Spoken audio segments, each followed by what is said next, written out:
Chapter 9, Section 1.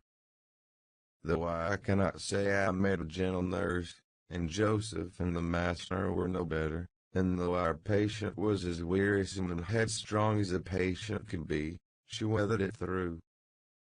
Old Mrs. Linton paid us several visits, to be sure, and set things to rights, and scolded and ordered us all. And when Catherine was convalescent, she insisted on conveying her to Thrushcross Grange, for which deliverance we were very grateful.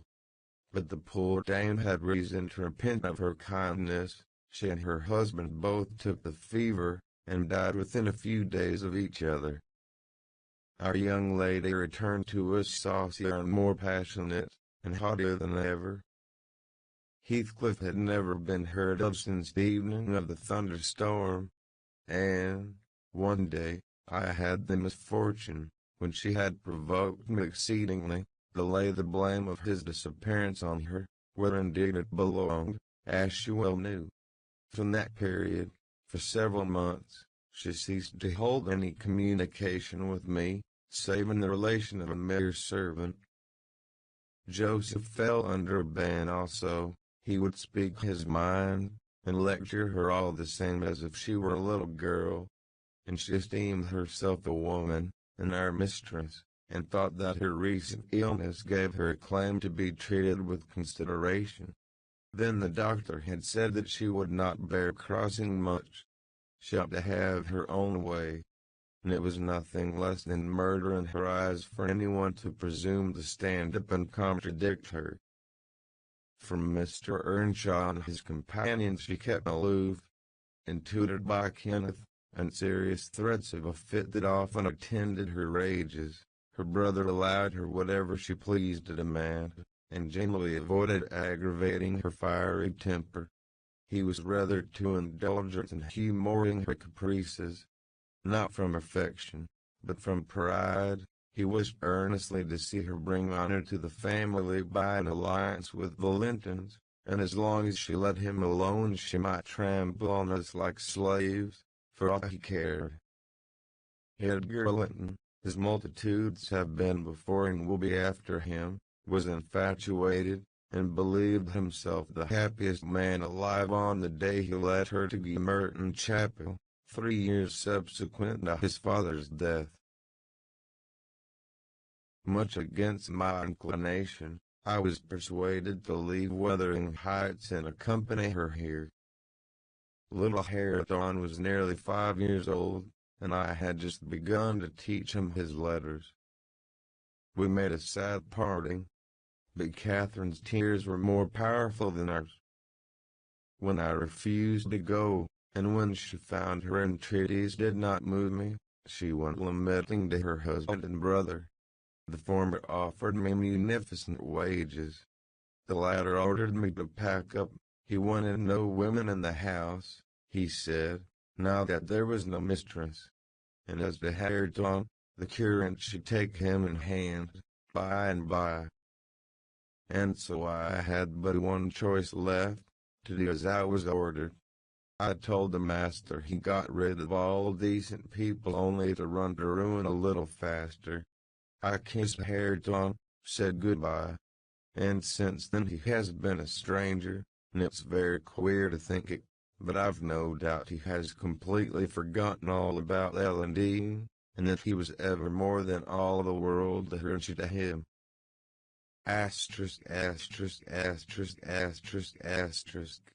At this point of the housekeeper's story she chanced to glance towards the timepiece over the chimney, and was in amazement on seeing the minute hand measure 1:30. She would not hear of staying a second longer. In truth, I felt rather disposed to defer the sequel of her narrative myself. And now that she has vanished to her rest, and I have meditated for another hour or two, I shall summon courage to go also, in spite of aching laziness of head and limbs. Chapter 10. A charming introduction to a hermit's life. 4 weeks torture, tossing, and sickness. Oh, these bleak winds and bitter northern skies, and impassable roads, and dilatory country surgeons.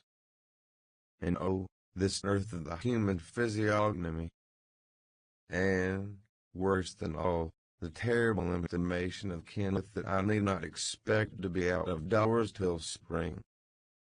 Mr. Heathcliff has just honored me with a call. About 7 days ago he sent me a brace of grouse, the last of the season. Scoundrel. He is not altogether guiltless in this illness of mine, and that I had a great mind to tell him.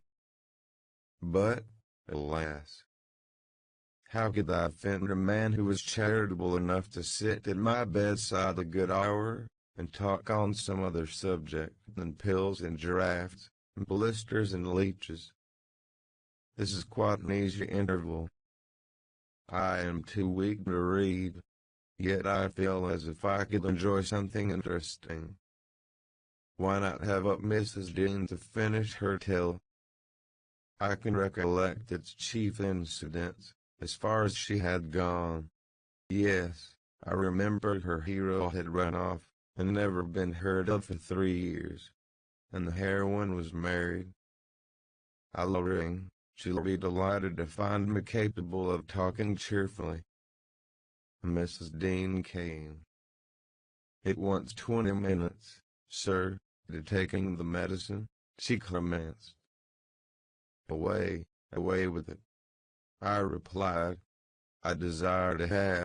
The doctor says you must drop the powders. With all my heart. Don't interrupt me. Come and take your seat here. Keep your fingers from that bitter phalanx of vials. Draw your knitting out of your pocket. That will now continue the history of Mr. Heathcliff, from where you left off, to the present day. Did he finish his education on the continent, and come back a gentleman? Or did he get a Cesar's place at college, or escape to America, and earn honors by drawing blood from his foster country, or make a fortune more promptly on the English highways? Single quotation may have done a little in all these vocations, Mr. Lockwood, but I couldn't give my word for any. I stated before that I didn't know how he gained his money, neither am I aware of the means he took to raise his mind from the savage ignorance into which it was sunk, but, with your leave, I will proceed in my own fashion, if you think it will amuse and not weary you. Are you feeling better this morning?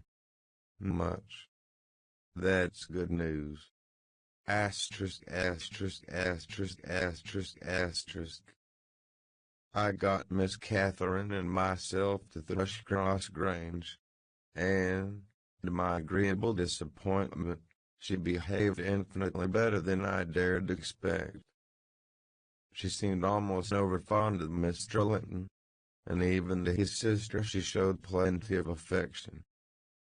They were both very attentive to her comfort, certainly. It was not the thorn bending to the honeysuckles, but the honeysuckles embracing the thorn. There were no mutual concessions. One stood erect, and the others yielded, and who can be ill-natured and bad-tempered when they encounter neither opposition nor indifference? I observed that Mr. Edgar had a deep-rooted fear of ruffling her humor. He concealed it from her, but if ever he heard me answer sharply, or saw any other servant grow cloudy at some imperious order of hers, he would show his trouble by a frown of displeasure that never darkened on his own account. He many a time spoke sternly to me about my pertness, and averred that the stab of a knife could not inflict a worse pang than he suffered at seeing his lady vexed. Not to grieve a kind master, I learned to be less touchy, and, for the space of half a year, the gunpowder lay as harmless as sand, because no fire came near to explode it. Catherine had seasons of gloom and silence now and then. They were respected with sympathizing silence by her husband, who ascribed them to an alteration in her constitution, produced by her perilous illness, as she was never subject to depression of spirits before. The return of sunshine was welcomed by answering sunshine from him. I believe I may assert that they were really in possession of deep and growing happiness. It ended. Well, we must be for ourselves in the long run. The mild and generous are only more justly selfish than the domineering. And it ended when circumstances caused each to feel that the one's interest was not the chief consideration in the other's thoughts. On a mellow evening in September, I was coming from the garden with a heavy basket of apples which I had been gathering. It had got dusk, and the moon looked over the high wall of the court, causing undefined shadows to lurk in the corners of the numerous projecting portions of the building. I set my burden on the house steps by the kitchen door, and lingered at rest, and drew in a few more breaths of the soft, sweet air. My eyes were on the moon, and my back to the entrance, when I heard a voice behind me say, "Nellie, is that you?" It was a deep voice, and foreign in tone, yet there was something in the manner of pronouncing my name which made it sound familiar. I turned about to discover who spoke, fearfully, for the doors were shut, and I had seen nobody on approaching the steps.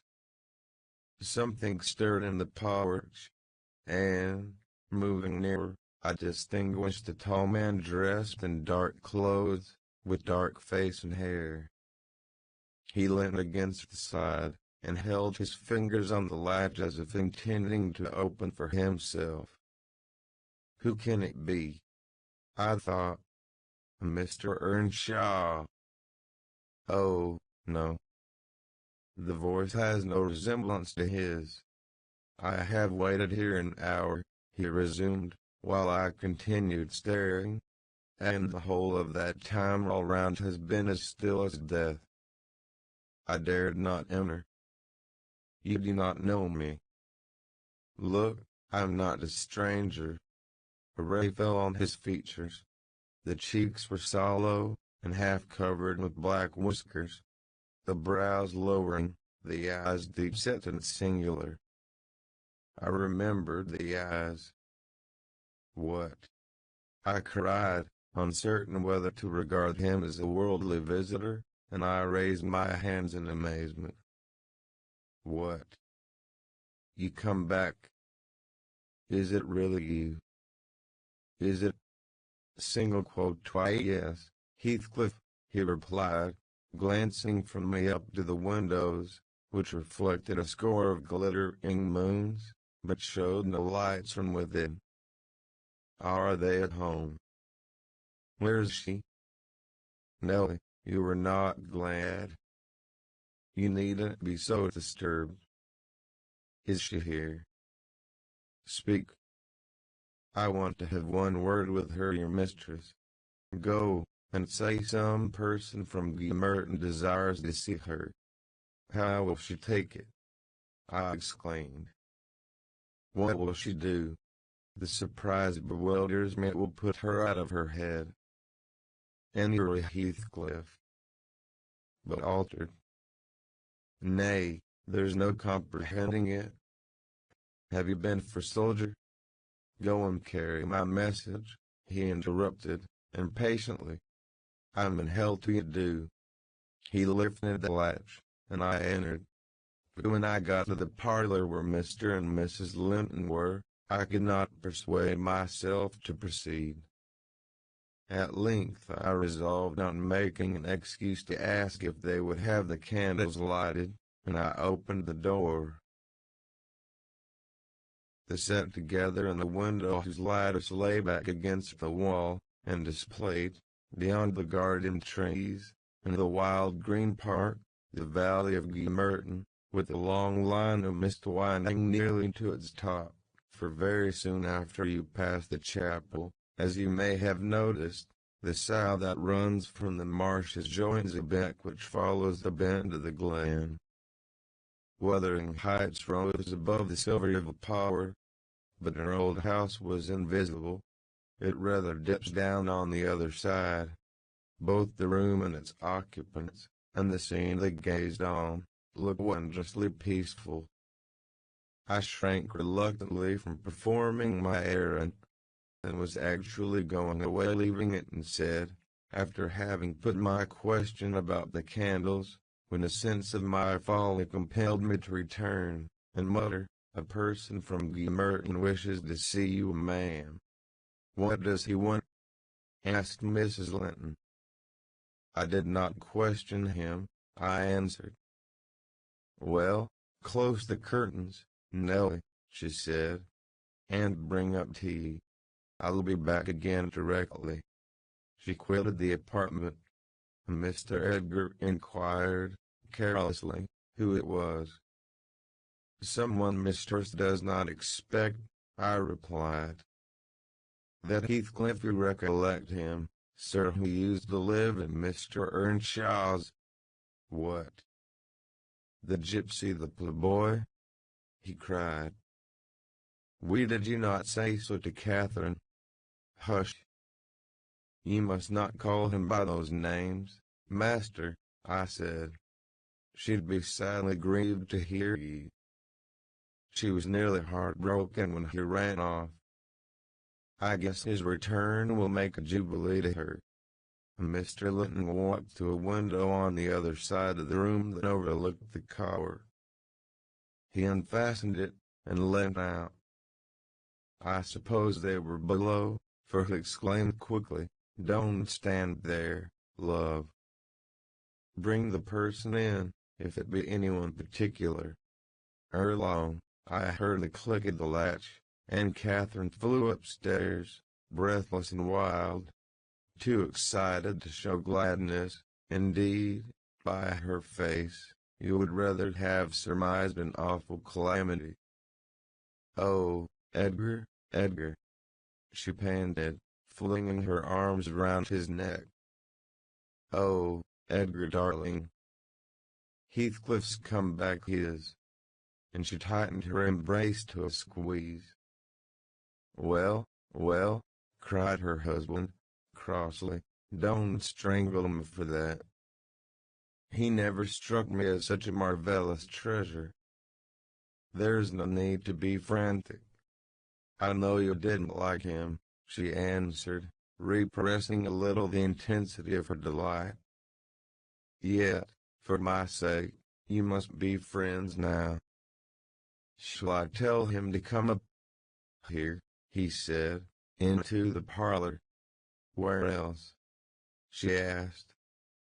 He looked vexed, and suggested the kitchen as a more suitable place for him. Mrs. Linton eyed him with a droll expression, half angry, half laughing at his fastidiousness. "No," she added, after a while, "I cannot sit in the kitchen. Set 2 tables here, Ellen, one for your master and Miss Isabella, being gentry, the other for Heathcliff and myself, being of the lower orders. Will it please you, dear? Or must I have a fire lighted elsewhere? If so, give directions. I'll run down and secure my guest. I'm afraid the joy is too great to be real." She was about to dart off again, but Edgar arrested her. "You bid him step up," he said, addressing me, "and, Catherine, try to be glad, without being absurd. The whole household need not witness the sight of your welcoming a runaway servant as a brother." I descended, and found Heathcliff waiting under the porch, evidently anticipating an invitation to enter. He followed my guidance without waste of words, and I ushered him into the presence of the master and mistress, whose flushed cheeks betrayed signs of warm talking. But the lady's glowed with another feeling when her friend appeared at the door. She sprang forward, took both his hands, and led him to Linton, and then she seized Linton's reluctant fingers and crushed them into his. Now, fully revealed by the fire and candlelight, I was amazed, more than ever, to behold the transformation of Heathcliff. He had grown a tall, athletic, well-formed man, beside whom my master seemed quite slender and youth-like. His upright carriage suggested the idea of his having been in the army. His countenance was much older in expression and decision of feature than Mr. Linton's.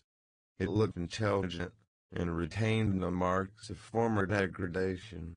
A half-civilized ferocity lurked yet in the depressed brows and eyes full of black fire, but it was subdued, and his manner was even dignified, quite divested of roughness, the stern for grace.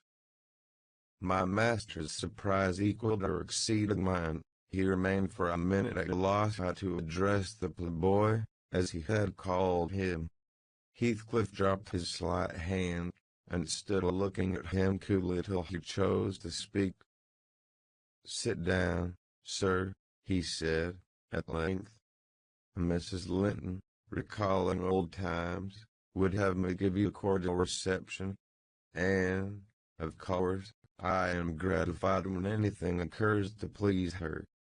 "And I also," answered Heathcliff, "especially if it be anything in which I have a part. I shall stay an hour or two willingly." He took a seat opposite Catherine, who kept her gaze fixed on him as if she feared he would vanish were she to remove it. He did not raise his to her often, a quick glance now and then sufficed. But it flashed back, each time more confidently, the undisguised delight he drank from hers. They were too much absorbed in their mutual joy to suffer embarrassment. Not so Mr. Edgar. He grew pale with pure annoyance, a feeling that reached its climax when his lady rose, and stepping across the rug, seized Heathcliff's hands again, and laughed like one beside herself. "I shall think it a dream tomorrow," she cried. "I shall not be able to believe that I have seen, and touched, and spoken to you once more. And yet, cruel Heathcliff, you don't deserve this welcome. To be absent and silent for 3 years, and never to think of me. A little more than you have thought of me," he murmured. "I heard of your marriage, Cathy, not long since, and, while waiting in the yard below, I meditated this plan just to have one glimpse of your face, a stare of surprise, perhaps, and pretended pleasure, afterwards settle my score with Henley, and then prevent the law by doing execution on myself. Your welcome has put these ideas out of my mind, but beware of meeting me with another aspect next time. Nay, you'll not drive me off again. You were really sorry for me, were you? Well, there was cause. I've fought through a bitter life since I last heard your voice, and you must forgive me, for I struggled only for you. Catherine, unless we're to have cold tea, please to come to the table," interrupted Linton, striving to preserve his ordinary tone, and a due measure of politeness. "Mr. Heathcliff will have a long walk, wherever he may lodge tonight, and I'm thirsty."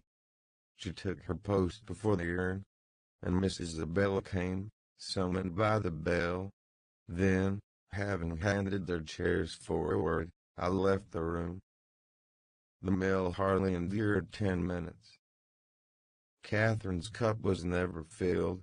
She could neither eat nor drink. Edgar had made a slop in his saucer, and scarcely swallowed a mouthful. Their guest did not protract his stay the evening above an hour longer. I asked, as he departed, if he went to Merton. "No, to Wuthering Heights," he answered.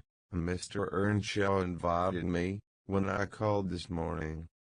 "Mr. Earnshaw invited him. And he called on Mr. Earnshaw." I pondered the sentence painfully, after he was gone.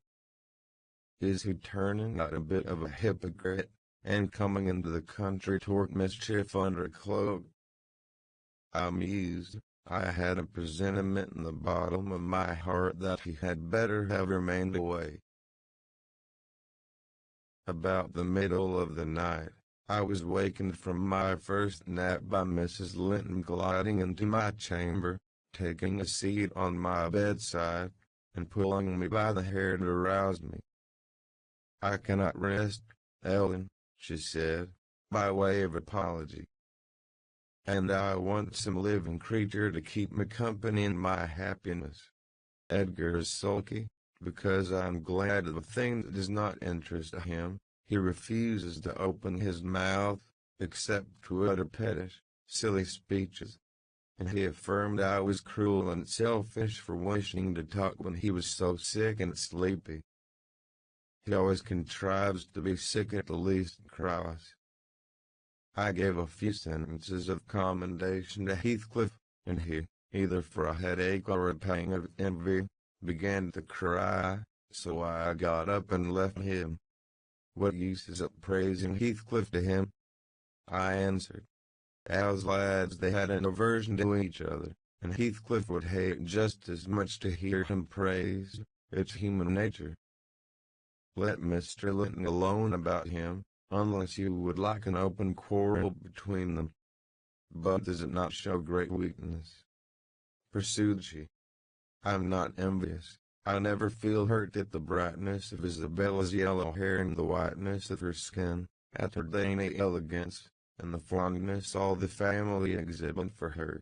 Even you, Nelly, if we have a dispute sometimes, you back Isabella once, and I yield like a foolish mother. I call her darling, and flatter her into a good temper. It pleases her brother to see us cordial, and it pleases me. But they are very much alike. They're spoiled children, and fancy the world was made for their accommodation. And though I humor both, I think a smart chastisement might improve them all the same." "You were mistaken, Mrs. Linton," said I. "They humor you. I know what they would be to do if they did not. You can well afford to indulge their passing whims as long as their business is to anticipate all your desires. You may, however, fall out, at last, over something of equal consequence to both sides, and then those you term weak are very capable of being as obstinate as you. And then we shall fight to the death, shot single quote we, Nelly," she returned, laughing. "No. I tell you, I have such faith in Linton's love, that I believe I might kill him, and he wouldn't wish to retaliate. I advised her to value him the more for his affection." "I do," she answered, "but he needn't resort to whining for trifles. It is childish and, instead of melting into tears because I said that Heathcliff was now worthy of anyone's regard, and it would honor the first gentleman in the country to be his friend, he ought to have said it for me, and been delighted from sympathy. He must get accustomed to him, and he may as well like him, considering how Heathcliff has reason to object to him. I'm sure he behaved excellently. What do you think of his going to Wuthering Heights?" I inquired. Single quotate "He is reformed in every respect, apparently, quite a Christian, offering the right hand of fellowship to his enemies all around." Single quotate "She explained it," she replied. "I wonder as much as he. He said he called to gather information concerning him from you, supposing you resided there still, and Joseph told Henley, who came out and fell to questioning him of what he had been doing, and how he had been living, and finally, desired him to walk in. There were some persons sitting at cards. Heathcliff joined them. My brother lost some money to him, and, finding him plentifully supplied, he requested that he would come again in the evening, to which he consented. Hindley is too reckless to select his acquaintance prudently. He doesn't trouble himself to reflect on the causes he might have for mistrusting one whom he has basely injured.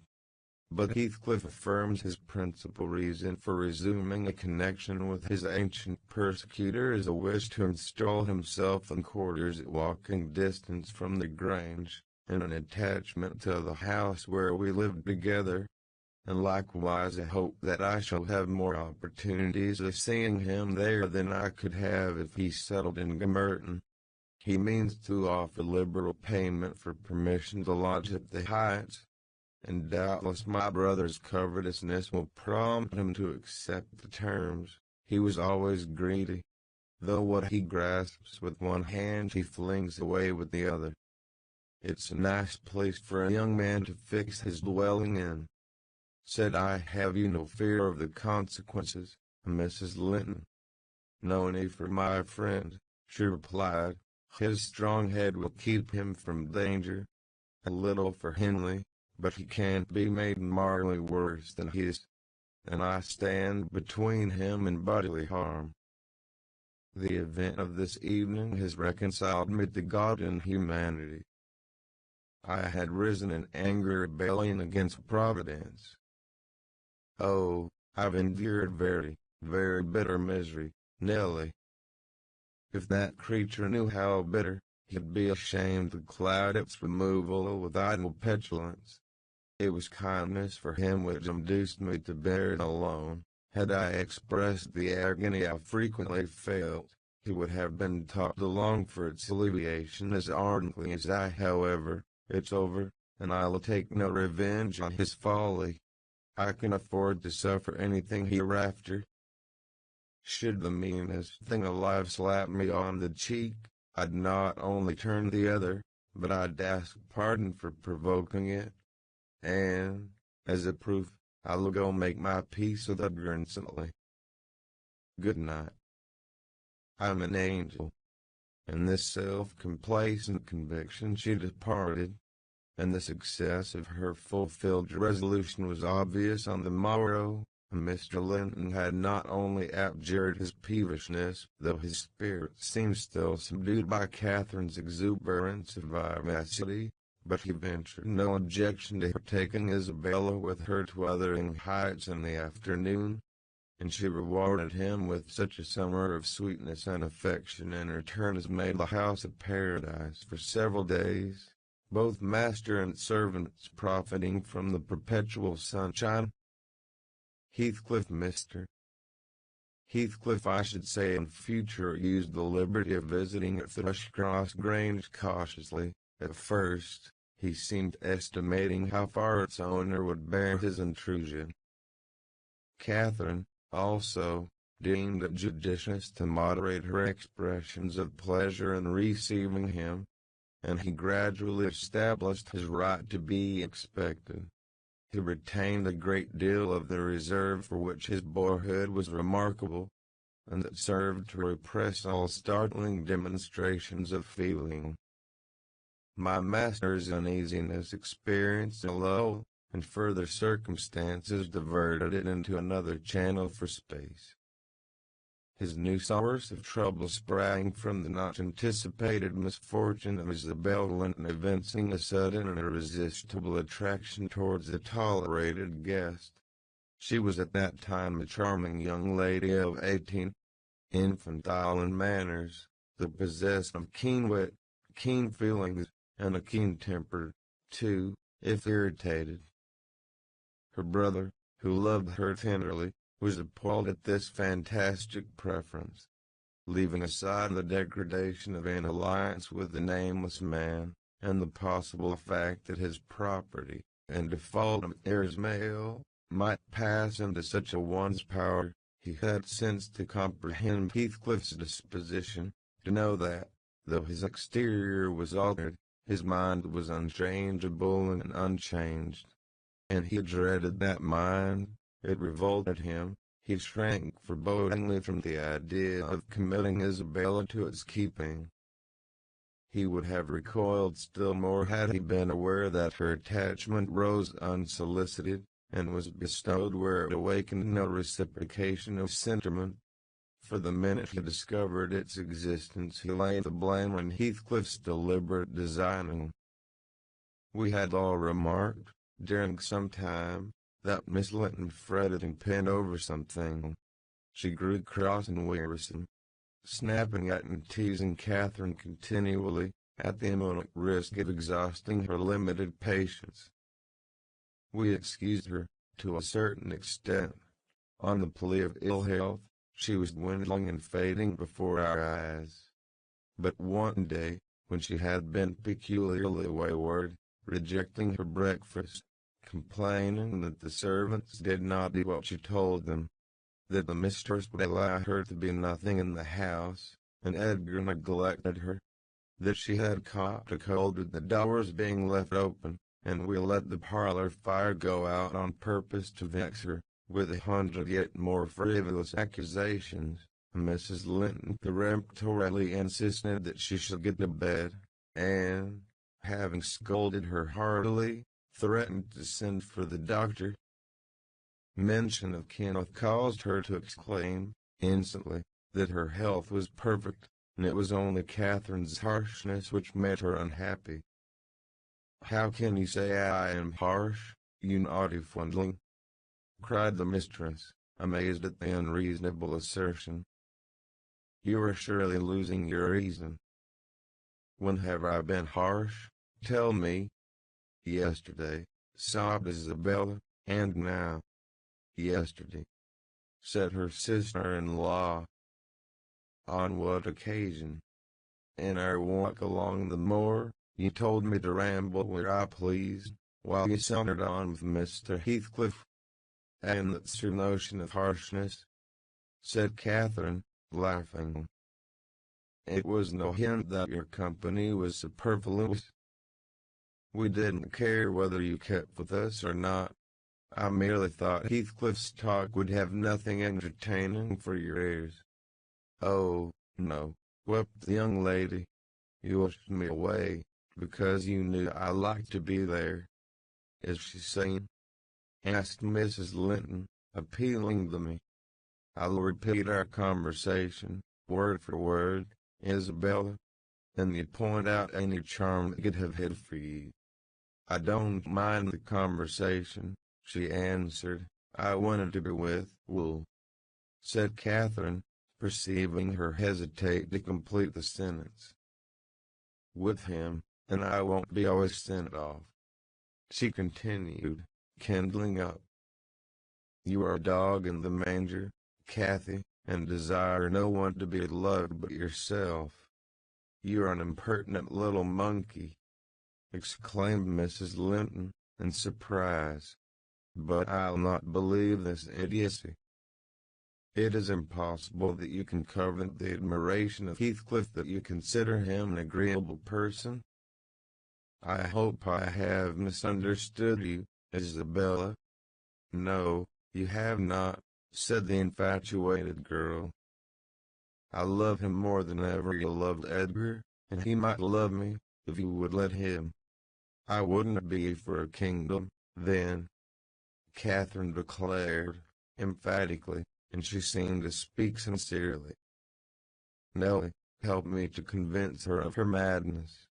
Tell her what Heathcliff is, an unreclaimed creature, without refinement, without cultivation, an arid wilderness of firs and whinstone. I'd as soon put that little canary into the park on a winter's day, as recommend you to bestow your heart on him. It is deplorable ignorance of his character, child, and nothing else, which makes that dream enter your head. Pray, don't imagine that he conceals depths of benevolence and affection beneath a stern exterior. He's not a rough diamond, a pearl-containing oyster of a rustic. He's a fierce, pitiless, wolfish man. I never say to him, let this or that enemy alone, because it would be ungenerous or cruel to harm them. I say, let them alone, because I should hate them to be wronged, and he'd crush you like a sparrow's egg, Isabella, if he found you a troublesome charge. I know he couldn't love a Linton. and yet he'd be quite capable of marrying your fortune and expectations. Avarice is growing with him a besetting sin. There's my picture, and I'm his friend, so much so, that had he thought seriously to catch you, I should, perhaps, have held my tongue, and let you fall into his trap. Miss Linton regarded her sister-in-law with indignation. For shame! For shame! She repeated, angrily. You are worse than 20 foes, you poisonous friend. Ah! You won't believe me, then, said Catherine. You think I speak from wicked selfishness? I'm certain you do, retorted Isabella. And I shudder at you. Good, cried the other. Tree for yourself, if that be your spirit. I have done, and yield the argument to your saucy insolence. Dash. And I must suffer for her egotism. She sobbed, as Mrs. Linton left the room. All is against me. She has blighted my single consolation. But she uttered falsehoods, didn't she? Mr. Heathcliff is not a fiend. He has an honorable soul, and a true one, or how could he remember her? Banish him from your thoughts, miss, I said.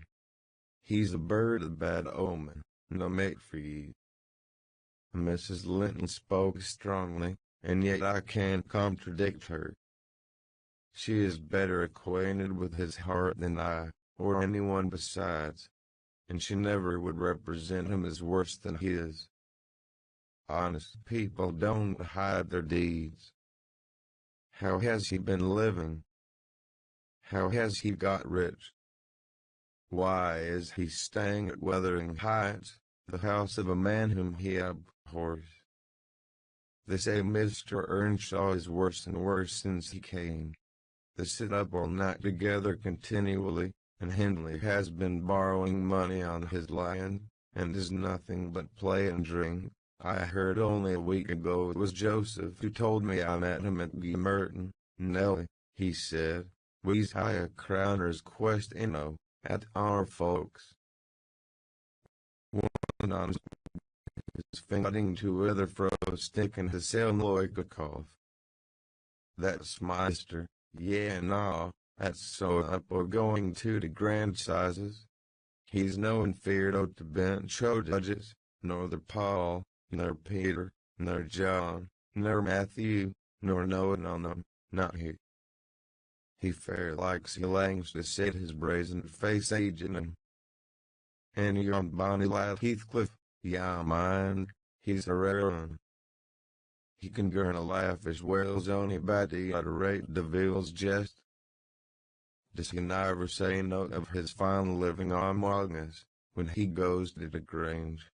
This is tway on single quote tea, up at sundown, dice, brandy, closed shutters, can single quote telly light till next day at noon, then, tea oil gangs banning and raving to his cham air, making decent folks dig their fingers either lugs for very shame.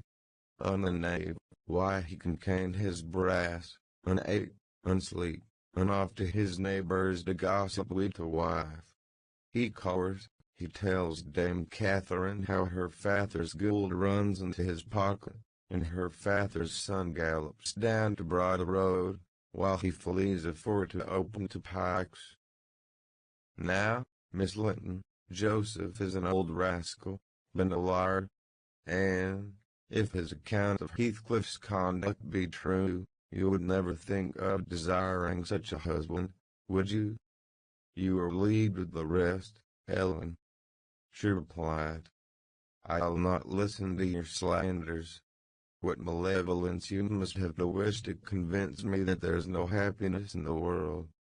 Whether she would have got over this fancy if left to herself, or persevered in nursing it perpetually, I cannot say. She had little time to reflect. The day after, there was a justice meeting at the next town. My master was obliged to attend, and Mr. Heathcliff, aware of his absence, called rather earlier than usual. Catherine and Isabella were sitting in the library, on hostile terms, but silent, the latter alarmed at her recent indiscretion, and the disclosure she had made of her secret feelings in a transient fit of passion. The former, on mature consideration, really offended with her companion, and, if she laughed again at her pertness, inclined to make it a laughing matter to her. She did laugh as she saw Heathcliff pass the window. I was sweeping the hearth, and I noticed a mischievous smile on her lips. Isabella, absorbed in her meditations, or a book, remained till the door opened, and it was too late to attempt an escape, which she would gladly have done had it been practicable. "Come in, that's right," exclaimed the mistress, gaily, pulling a chair to the fire. "Here are two people sadly in need of a third to thaw the ice between them, and you're the very one we should both of us choose. Heathcliff, I'm proud to show you, at last, somebody that dotes on you more than myself. I expect you to feel flattered. Nay, it's not Nelly. Don't look at her. My poor little sister-in-law is breaking her heart by mere contemplation of your physical and moral beauty. It lies in your own power to be Edgar's brother. No, no, Isabella, you shan't single quote tear enough," she continued, arresting, with faint playfulness, the confounded girl, who had risen indignantly. "We were quarrelling like cats about you, Heathcliff, and I was fairly beaten in protestations of devotion and admiration, and, moreover, I was informed that if I would but have the manners to stand aside, my rival, as she will have herself to be, would shoot a shaft into your soul that would fix you forever, and send my image into eternal oblivion." "Catherine," said Isabella, calling up her dignity, and disdaining to struggle from the tight grasp that held her, "I'd thank you to adhere to the truth and not slander me, even in joke. Mr. Heathcliff, be kind enough to bid this friend of yours release me. She forgets that you and I are not intimate acquaintances, and what amuses her is painful to me beyond expression." As the guest answered nothing, but took his seat, and looked thoroughly indifferent what sentiment she cherished concerning him, she turned and whispered an earnest appeal for liberty to her tormentor. "By no means," cried Mrs. Linton in answer. "I won't be named a dog in the manger again. You shall stay, now then. Heathcliff, why don't you evince satisfaction at my pleasant news? Isabella swears that the love Edgar has for me is nothing to that she entertains for you. I'm sure she made some speech of the kind. Did she not, Ellen?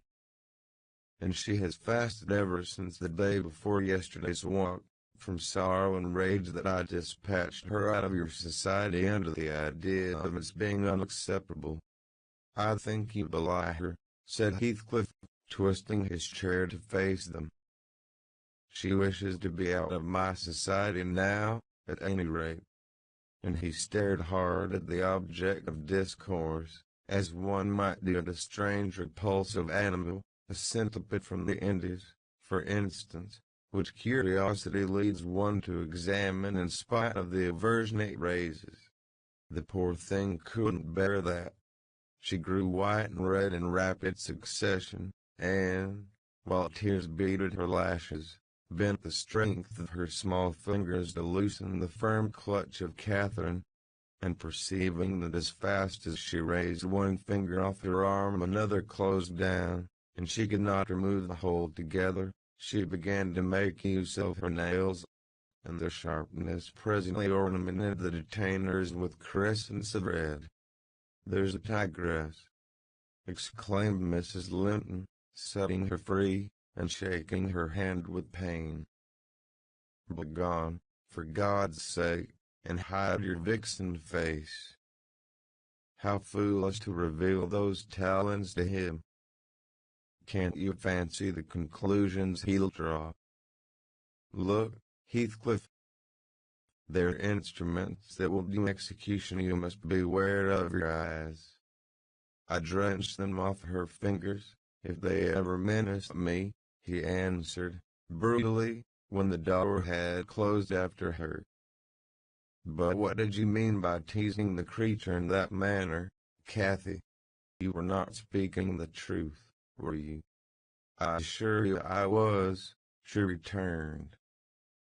She has been dying for your sake several weeks, and raving about you this morning, and pouring forth a deluge of abuse, because I represented your failings in a plain light, for the purpose of mitigating her adoration.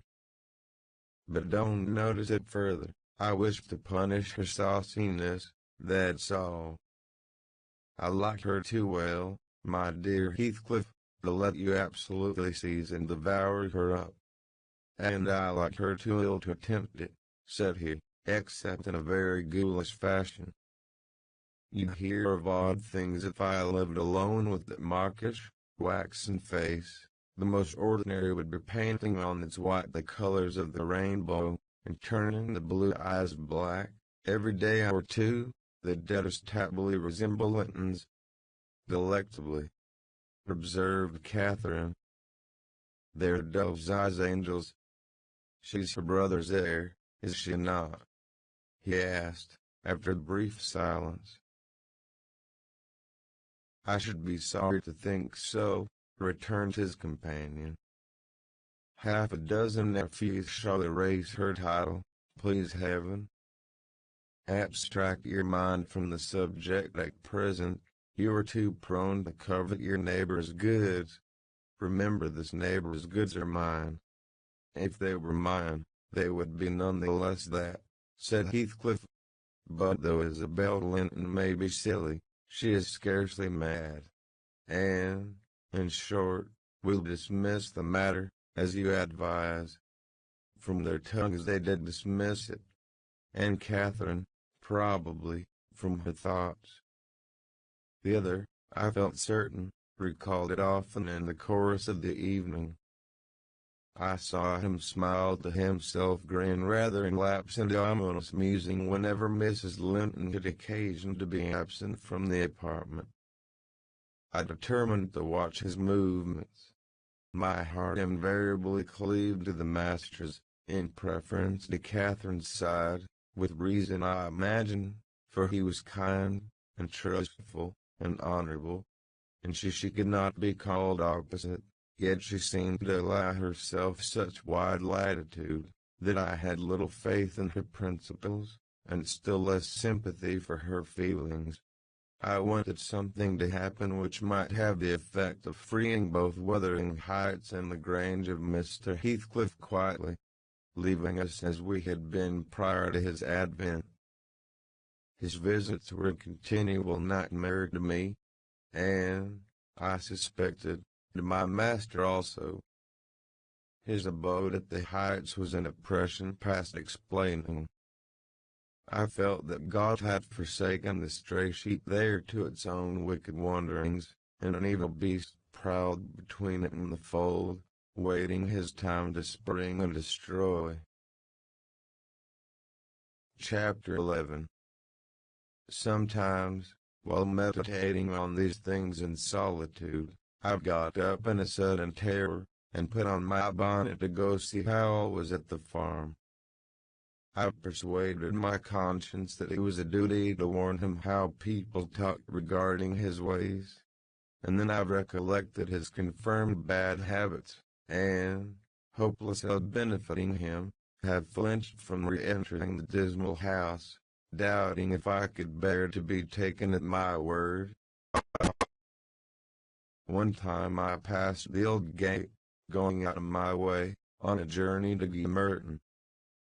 It was about the period that my narrative has reached, a bright frosty afternoon, the ground bare, and the road hard and dry. I came to a stone where the highway branches off onto the moor at your left hand.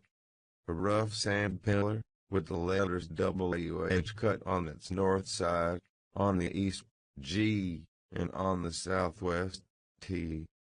G. It serves as a guidepost to the Grange, the Heights, and village. The sun shone yellow on its gray head, reminding me of summer. And I cannot say why, but all at once a gush of child's sensations flowed into my heart. Hindley and I held at a favorite spot 20 years before. I gazed long at the weather-worn block, and, stooping down, perceived a hole near the bottom still full of snail shells and pebbles, which we were fond of storing there with more perishable things. And, as fresh as reality, it appeared that I beheld my early playmate seated on the withered turf, his dark, square head bent forward, and his little hand scooping out the earth with a piece of slate. "Poor Hindley!" I exclaimed, involuntarily. I started. My bodily eye was cheated into a momentary belief that the child lifted its face and stared straight into mine. It vanished in a twinkling, but immediately I felt an irresistible yearning to be at the Heights. Superstition urged me to comply with this impulse, supposing he should be dead. I thought or should die soon. Supposing it were a sign of death. The nearer I got to the house, the more agitated I grew, and on catching sight of it I trembled in every limb. The apparition had outstripped me. It stood looking through the gate. That was my first idea on observing an elf-locked, brown-eyed boy setting his ruddy countenance against the bars. Further reflection suggested this must be Hareton, my Hareton, not altered greatly since I left him, 10 months since. "God bless thee, darling," I cried, forgetting instantaneously my foolish fears. "Hareton, it's Nellie. Nellie, thy nurse." He retreated out of arm's length, and picked up a large flint. "I am come to see thy father, Hareton," I added, guessing from the action that Nellie, if she lived in his memory at all, was not recognized as one with me. He raised his missile to hurl it. I commenced a soothing speech, but could not stay his hand.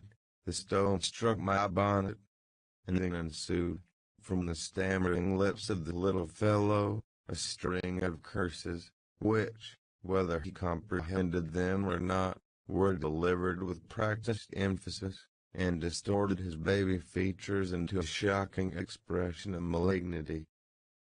You may be certain this grieved more than angered me. Fit to cry, I took an orange from my pocket, and offered it to propitiate him. He hesitated, and then snatched it from my hold, as if he fancied I only intended to tempt and disappoint him. I showed another, keeping it out of his reach. "Who has taught you those fine words, my bairn?" I inquired. "The curate. Damn the curate, and thee." "Give me that," he replied. "Tell us where you got your lessons, and you shall have it," said I. "Who's your master?" "Devil Daddy," was his answer. "And what do you learn from Daddy?" I continued. He jumped at the fruit. I raised it higher. "What does he teach you?" I asked. "Naught," said he, "but to keep out of his gate. Daddy cannot bite me, because I swear at him." "Ah! And the devil teaches you to swear at Daddy," I observed. Nay," he drawled. "Who, then?" "Heathcliff." I asked if he liked Mr. Heathcliff. "Eh," he answered again. Desiring to have his reasons for liking him, I could only gather the sentences on one single quote. He pays Dad back what he gives to me. He curses Daddy for cursing me. He says I'm undone as I will. And the current does not teach you to read and write, then? I pursued. No, I was told the current should have his teeth dashed down his throat if he stepped over the threshold. Heathcliff had promised that. I put the orange in his hand, and bade him tell his father that a woman called Nellie Dean was waiting to speak with him, by the garden gate. He went up the walk, and entered the house. But, instead of Henley, Heathcliff appeared on the door-stones, and I turned directly and ran down the road as hard as ever I could race, making no halt till I gained the guide-post, and feeling as scared as if I had raised a goblin. This is not much connected with Miss Isabella's affair, except that it urged me to resolve further on mounting vigilant guard, and doing my utmost to check the spread of such bad influence at the Grange, even though I should wake a domestic storm, by thwarting Mrs. Linton's pleasure. The next time Heathcliff came, my young lady chanced to be feeding some pigeons in the cower. She had never spoken a word to her sister-in-law for 3 days, but she had likewise dropped her fretful complaining, and we found it a great comfort. Heathcliff had not the habit of bestowing a single unnecessary civility on Miss Linton, I knew. Now, as soon as he beheld her, his first precaution was to take a sweeping survey of the house front. I was standing by the kitchen window, but I drew out of sight. He then stepped across the pavement to her, and said something. She seemed embarrassed, and desirous of getting away. To prevent it, he laid his hand on her arm. She averted her face. He apparently put some question which she had no mind to answer.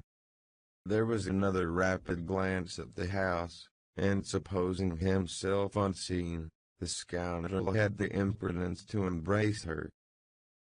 Judas! Traitor! I ejaculated.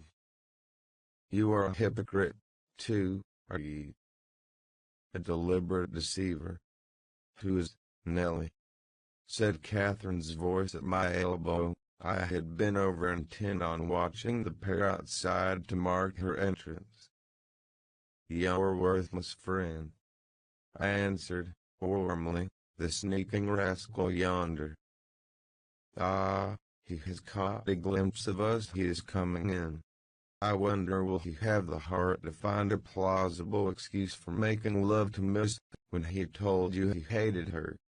Mrs. Linton saw Isabella tear herself free, and run into the garden, and a minute after, Heathcliff opened the door. I couldn't withhold giving some loose to my indignation, but Catherine angrily insisted on silence, and threatened to order me out of the kitchen, if I dared to be so presumptuous as to put in my insolent tongue. To hear you, people might think you were the mistress, she cried. You weren't setting down in your right place. Heathcliff, what are you about, raising this stir? I said you must let Isabella alone. I beg you will, unless you are tired of being received here, and wish Linton to draw the bolts against you. God forbid that he should try, answered the black villain. I detested him just then. God keep him meek and patient. Every day I grow madder after sending him to heaven. Hush, said Catherine, shutting the inner door. Don't vex me. Why have you disregarded my request? Did she come across you on purpose? What is it to you? He growled. I have a right to kiss her, if she chooses, and you have no right to object. I am not your husband, you needn't be jealous of me. I'm not jealous of you, replied the mistress. I'm jealous for you. Clear your face, he shot. Single quote, he scowled at me. If you like Isabella, you shall marry her. But do you like her? Tell the truth, Heathcliff. There, you won't answer. I'm certain you don't. And would Mr. Linton approve of his sister marrying that man? I inquired. Mr. Linton should approve, returned my lady, decisively. Single quote, he might spare himself the trouble, said Heathcliff. I could do as well without his approbation. And as to you, Catherine, I have a mind to speak a few words now, while we're at it. I want you to be aware that I know you have treated me infernally. Do you hear? And if you flatter yourself that I don't perceive it, you are a fool. And if you think I can be consoled by sweet words, you are an idiot. And if you fancy I'll suffer unrevenged, I will convince you of the contrary, in a very little while. Meantime, thank you for telling me your sister-in-law's secret. I swear I'll make the most of it. And stand you aside. What new phase of his character is this? Exclaimed Mrs. Linton, in amazement. I've treated you infernally and you'll take your revenge. How will you take it, ungrateful brute? How have I treated you infernally? I seek no revenge on you, replied Heathcliff, less vehemently. That's not the plan. The tyrant grinds down his slaves and they don't turn against him. They crush those beneath them. You are welcome to torture me to death for your amusement. Only allow me to amuse myself a little in the same style, and refrain from insult as much as you are able. Having leveled my palace, don't erect a hovel and complacently admire your own charity in giving me that for a home. If I imagined you really wished me to marry Isabel, I'd cut my throat. Oh, the evil is that I am not jealous, is it? Cried Catherine. Well, I won't repeat my offer of a wife. It is as bad as offering Satan a lost soul. You bliss lies, like his, and inflicting misery. You prove it. Edgar is restored from the ill temper he gave way to at your coming. I begin to be secure and tranquil. Then he, restless and though at peace, appear resolved on exciting a quarrel. Quarrel with Edgar, if you please, Heathcliff, and deceive his sister. You hit on exactly the most efficient method of revenging yourself on me. The conversation ceased. Mrs. Linton sat down by the fire, flushed and gloomy. The spirit which served her was growing intractable. She could neither lay nor control it. He stood on the hearth with folded arms, brooding on his evil thoughts. And in this position I left him to seek the master, who was wondering what kept Catherine below so long. "Ellen," said he, when I entered, "have you seen your mistress?" Single quote, yes. She's in the kitchen, sir, I answered. She's sadly put out by Mr. Heathcliff's behavior, and, indeed, I do think it's time to arrange his visits on another footing. There's harm in being too soft, and now it's come to this. And I related the scene in the court, and, as near as I dared, the whole subsequent dispute. I fancied it could not be very prejudicial to Mrs. Linton, unless she made it so afterwards, by assuming the defensive for her guest. Edgar Linton had difficulty in hearing me to the close. His first words revealed that he did not clear his wife of blame. "This is insufferable," he exclaimed. "It is disgraceful that she should own him for a friend, and force his company on me. Call me 2 men out of the hall, Ellen." Catherine shall linger no longer to argue with the low ruffian. I have humoured her enough. He descended, and bidding the servants wait in the passage, went, followed by me, to the kitchen. Its occupants had recommenced their angry discussion. Mrs. Linton, at least, was scolding with renewed vigor. Heathcliff had moved to the window, and hung his head, somewhat cowed by her violent rating apparently. He saw the master first, and made a hasty motion that she should be silent, which she obeyed, abruptly, on discovering the reason of his intimation. "How is this?" said Linton, addressing her. "What notion of propriety must you have to remain here, after the language which has been held to you by that blackguard? I suppose, because it is his ordinary talk, you think nothing of it. You are habituated to his business, and, perhaps, imagine I can get used to it too." "Have you been listening at the door, Edgar?" asked the mistress, in a tone particularly calculated to provoke her husband, implying both carelessness and contempt of his irritation.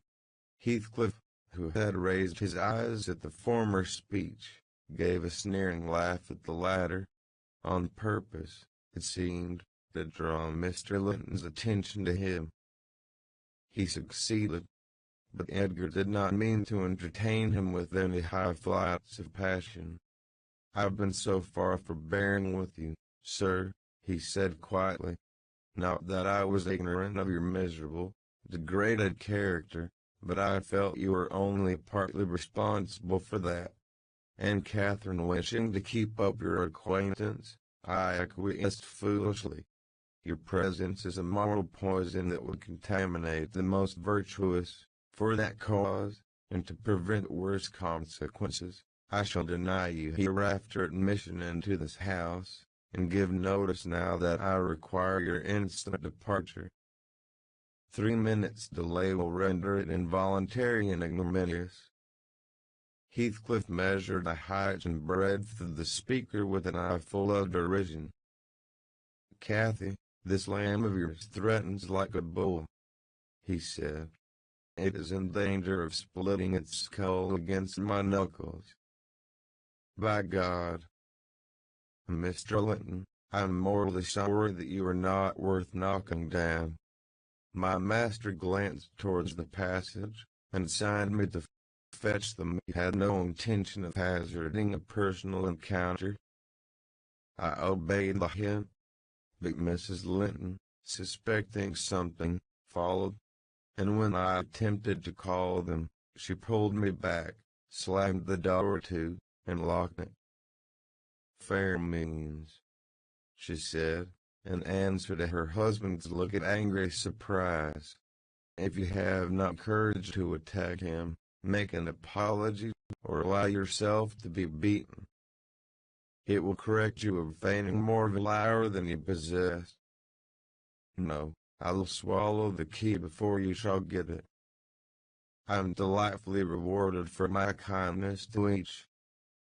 After constant indulgence of one's weak nature, and the other's bad one, I earn from things 2 samples of blinding gratitude, stupid to absurdity. Edgar, I was defending yours, and I wish Heathcliff may flog you sick, for daring to think an evil thought of me. It did not need the medium of a flogging to produce that effect on the master."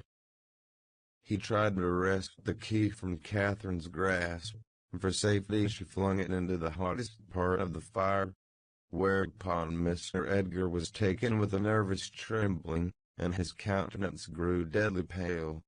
For his life he could not avert that excess of emotion, mingled anguish and humiliation overcame him completely. He leaned on the back of a chair, and covered his face. "Oh, heavens! In old days this would win you knighthood," exclaimed Mrs. Linton. "We are vanquished. We are vanquished." Heathcliff would as soon lift a finger at you as the king would march his army against a colony of mice. "Cheer up. You shall in single quoting be hurt. Your type is not a lamb, It's a sucking lever ant.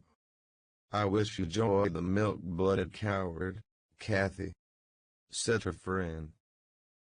I compliment you on your taste. And that is the slavering, shivering thing you prefer to me. I would not strike him with my fist, but I'd kick him with my foot, and experience considerable satisfaction. Is he weeping, or is he going to faint for fear? The fellow approached and gave the chair on which Linton rested a push. He had better have kept distance. My master quickly sprang erect, and struck him full on the throat, a blow that would have leveled a slighter man. He took his breath for a minute, and while he choked, Mr. Linton walked out by the back door into the yard, and from thence to the front entrance. "There!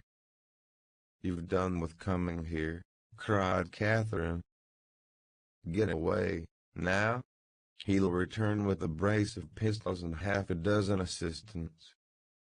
If he did overhear us, of course he'd never forgive you. You've played me an ill turn, Heathcliff. But go make haste. I'd rather see Edgar at bay than you.